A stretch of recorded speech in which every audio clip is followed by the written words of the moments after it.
अब बढ़ते हैं आगे और बात बीजेपी की।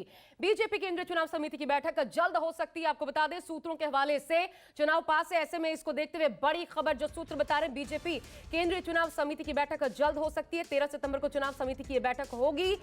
पीएम मोदी, अमित शाह बैठक में शामिल होंगे। 13 सितंबर ही, अभी सौरभ बता रहे थे 13 तारीख को ही इधर कोऑर्डिनेशन कमेटी की बैठक बिहार के लिए होने वाली है और 13 को ही बीजेपी की बैठक होगी। बीजेपी केंद्रीय चुनाव समिति की यह बैठक होगी। चुनाव समिति के सभी सदस्य बैठक में शामिल होंगे। इसमें छत्तीसगढ़, राजस्थान, मध्य प्रदेश के उम्मीदवारों पर चर्चा होगी। 3 राज्य, छत्तीसगढ़, मध्य प्रदेश और राजस्थान, इनको लेकर के चर्चा होगी।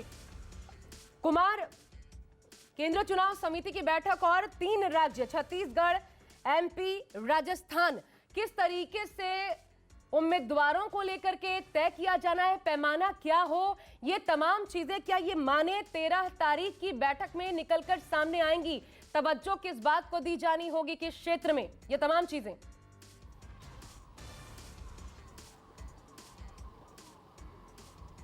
देखिए, जाहिर तौर पे किसी भी राजनीतिक दल में जीत का पैमाना उम्मीदवारों को जो तय किया जाता है, उसका पैमाना जीत का ही पैमाना होता है। जो जीता उम्मीदवार होता है उसी पे पार्टी दांव खेलती है। इसके लिए जातीय गणित साधा जाता है और पार्टी की स्थिति उस सीट पे कैसी है, वहाँ संगठन कैसा है पार्टी का, ये 2 चीज़ें हैं। उम्मीदवार की छवि, उसके जीतने की ताकत और स्थानीय स्तर पे उस क्षेत्र में संगठन की कितनी ताकत है, ये दोनों चीज़ पार्टी को विधायक देते हैं सीटों से। तो जाहिर सी बात है, जो पार्टी उम्मीदवारों का नाम तय करेगी, जिस पर मंथन चल रहा है, चूंकि अभी एक सीट से 3-3, 4-4 उम्मीदवारों का नाम है, वैसे स्थिति में 0 पे आना है, यानी 1 पे आना है।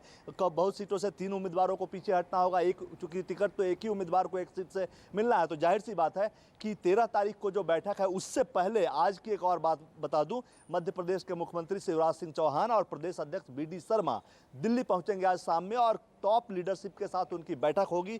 माना जा रहा है कि चुनाव के यानी कि 13 तारीख को जो सीईसी की बैठक है, उससे पहले जो 66 उम्मीदवारों की सूची लेकर बीजेपी के प्रदेश अध्यक्ष लगातार वहां चर्चा कर रहे थे, अभी उसमें से कई सारी सीटें हैं जो बीजेपी की कमजोर सीट है या जहां स्थिति कमजोर है, वहां पिछले 1 साल में कितना काम हुआ है, उन चीज़ों को देखते हुए वहाँ उम्मीदवारों का नाम तय किया जा रहा है। तो आज शाम में भी दिल्ली में बैठक है, लेकिन मुख्य तौर पर 13 तारीख को बीजेपी सीईसी केंद्रीय चुनाव समिति की बैठक शाम में होगी। मध्य प्रदेश, छत्तीसगढ़, राजस्थान, इन तीनों राज्यों के उम्मीदवारों के नाम पे चर्चा एजेंडे में है। इस बैठक में प्रधानमंत्री मोदी और गृह मंत्री अमित शाह, राष्ट्रीय अध्यक्ष जेपी नड्डा और तमाम जो जिन राज्यों के चुनाव हैं वहां के वरिष्ठ नेता मौजूद होंगे और बाकी चुनाव समिति के सदस्य होंगे। जाहिर सी बात है कि मध्य प्रदेश में सत्ता को मेंटेन रखना है, बनाए रखना है। राजस्थान और छत्तीसगढ़ कांग्रेस की झोली से छीनना है, ये बीजेपी का मकसद है और जाहिर और पूरी तैयारी जमीन पे चल रही है और राजस्थान को लेकर। लेकिन कुमार, एक अहम सवाल, ये जो खेमेबंदी होगी कुमार,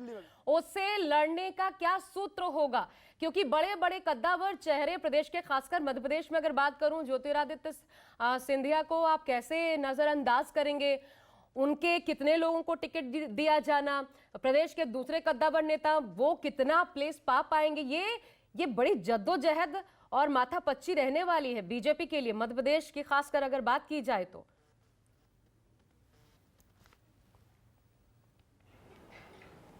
देखिए, बिल्कुल इसमें कोई दो राय नहीं है, जद्दोजहद और माथापच्ची होती है और इसीलिए आपने देखा होगा पिछले 2-3 महीने से लगातार मध्य प्रदेश की कमान गृह मंत्री अमित शाह संभाले हुए हैं और जो बवाल तब ज़्यादा होता है जब राज्य स्तर पर चीज़ें फाइनल हो। चूँकि इस बार केंद्र जो ताकत है मध्य प्रदेश के उम्मीदवारों के नाम से लेकर हर स्ट्रैटेजी को तय करने की, वो गृह मंत्री अमित शाह के पास है और जाहिर तौर पे एक बाहर का जो मध्य प्रदेश की राजनीति में इंटरेस्ट नहीं रखता, वैसे आदमी को अगर कमान मिली है तो एक नज़र से सबको देखता है और यही पार्टी की रणनीति होती है। इसी को सोचते हुए उन्होंने गृह मंत्री को चार्ज दिया गया है, अमित शाह को चार्ज दिया गया है। चुनावी चाणक्य भी बीजेपी के वर्तमान के दिनों के वो माने जाते हैं और जाहिर सी बात है सबको साथ लेकर चलने का प्रयास हो रहा है मध्य प्रदेश में। और नाराजगी, चूंकि उम्मीदवारों के नामों का ऐलान समय से पहले किया जा रहा है, पहले आपने देखा कमजोर सीटों के 39 सीटों पे जो कमजोर सीट थी उसके 39 उम्मीदवारों की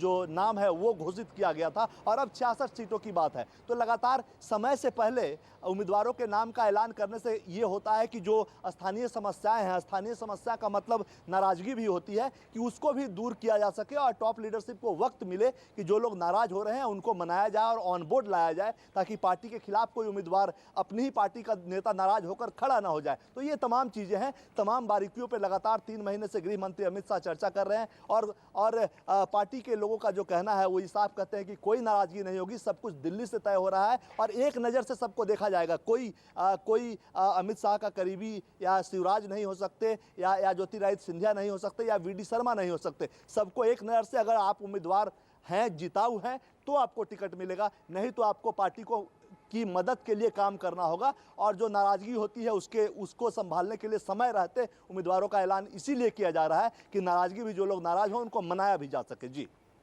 बहुत बहुत शुक्रिया आपका कुमार गौरव, हमारे साथ जुड़ने के लिए, इस पर बातचीत